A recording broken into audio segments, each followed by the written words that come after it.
But in Japanese work, I was interested that, like, especially in a Western context where that heavily decorated surface and relationship to craft can often dismiss it as art, that here it serves a sort of political function.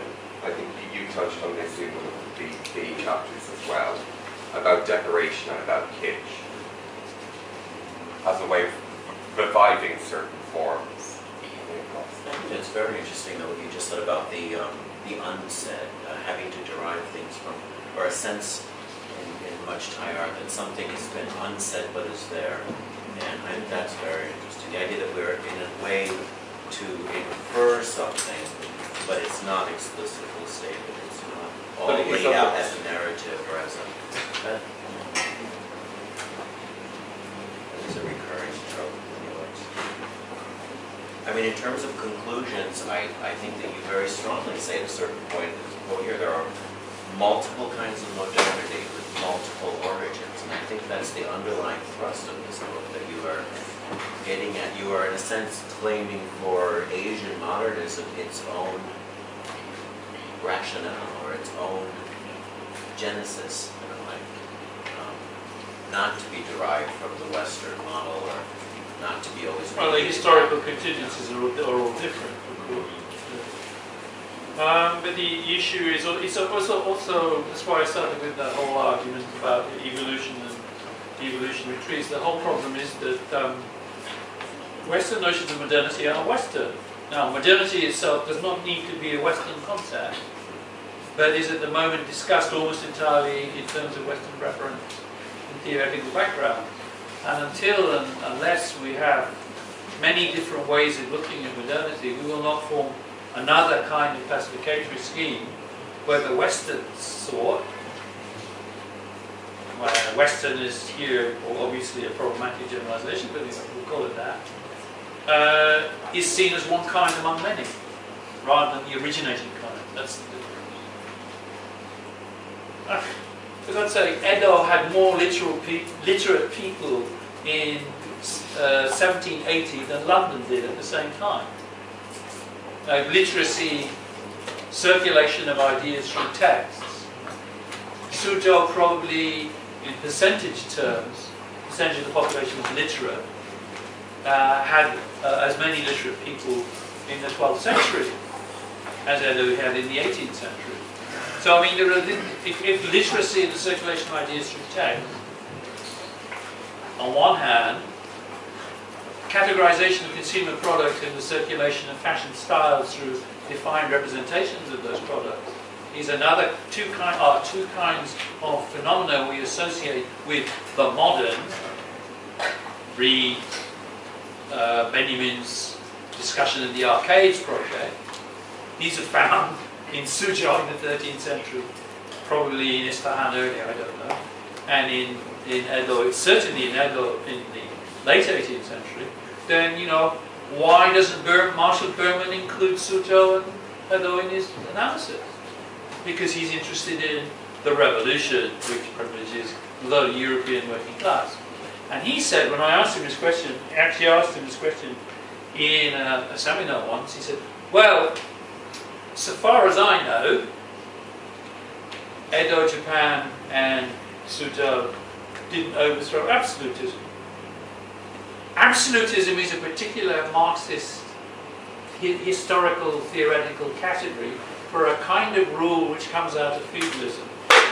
And for you to have a kind of democratic bourgeois state in the 19th century, you have to then overthrow the absolutism. It's a kind of three-stage theory of, you know, progression towards modernity. That doesn't exist according to this particular perspective in either 13th century Suzhou or 18th century Edo. Well, so what, if you accepted those features of modernity, then wouldn't you redefine your modernity in order to broaden the range of types of modernity? And the answer is, no, I haven't got time to learn Chinese or Japanese if I'm Marshall Berman. I mean, in other words, there is a kind of historical opportunity of the scholar who's got certain resources, certain skills, certain backgrounds, certain historical situations. But the point is, in order to establish what this thing which we all know more or less what it is, even if our ways of defining it are problematical sometimes or very culturally specific. What we have to do is to find a way of looking at it from a much broader perspective than the habitual comparison with the West. And the only way to do that is to start doing lateral comparison. I mean, obviously they're going to be confused, not necessarily intellectually very elegant, messy, but from those we will build up another set of ideas of what the modern is, and modernism as a kind of self-reflective modernity. We will build those up, and then we will not simply have to see everything through Paris or New York. It's quite simple, really.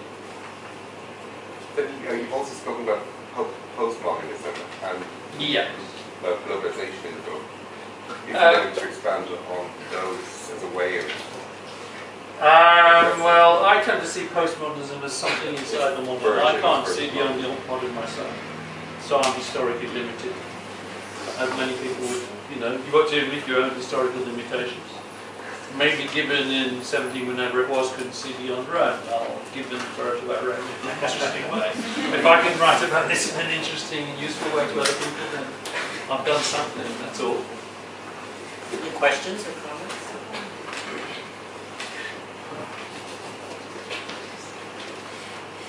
Well, thank you everybody very much for your presence and great support and participation, and thank you to our panelists and to our sponsors, Our Publications for their education this morning, Holstein for a small gift to our panelists, which I'd like to present. Kiao, do we have a... You put it